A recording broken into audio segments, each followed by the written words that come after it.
ഓം ശ്രീ ഗുരുഭ്യോ നമഃ. ഹരി ഓം.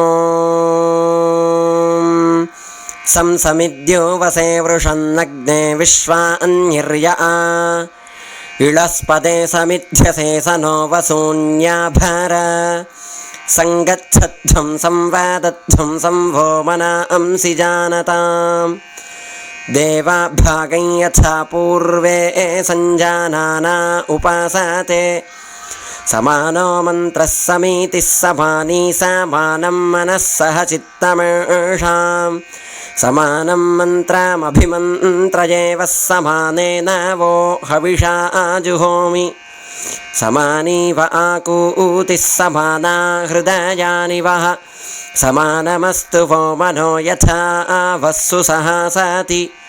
ഹരി ഓം.